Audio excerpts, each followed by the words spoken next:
वाला जो है वही श्रीमद् भागवत की कथा श्रवण करने का अधिकारी है। अब ज्यादा व्याख्या क्या करना, मत्सर रहित होकर के करो। इसमें क्या जानना चाहिए? वेद्यम वास्तव वस्तु मात्र शिविरम।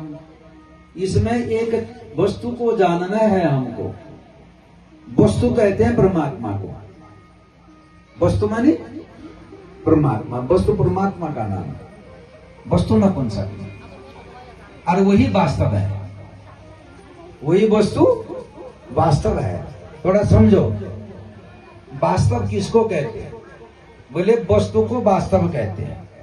वास्तव में तीन चीजें हैं, एक जीव, दूसरी माया और तीसरा ब्रह्म जगत। वास्तवः, वास्तवी और वास्तवम, तीन है यहाँ पे। एक पुल्लिंग है, एक स्त्रीलिंग है, एक नपुंसक लिंग है। समझ रहे हो? वास्तवः, वास्तवी और वास्तवम। अब इन तीनों में से दो हट गए, एक वास्तवः एक वास्तवी, तो केवल वास्तवम रह गया। तो वास्तवः माने जीवात्मा, वस्तु का जो अंश है वो जीवात्मा है, और वस्तु की जो शक्ति है माने परमात्मा की जो शक्ति है उसको वास्तवी माया कहते हैं, और वस्तु का जो कार्य है उसको जगत कहते हैं। इसलिए वास्तवः स वास्तवी च वास्तवम च इति वास्तवम। तो यहाँ पे क्या जानना है हमको? वास्तव, जीव और माया का कार्य जो ये संसार है ये नहीं है। न जीव है, न माया है, न संसार है, केवल वस्तु परमात्मा ही है।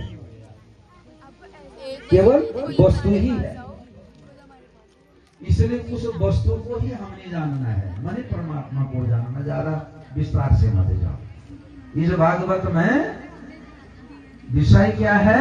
परमात्मा का ज्ञान प्राप्त करना, परमात्मा को समझना, वही शिवद है।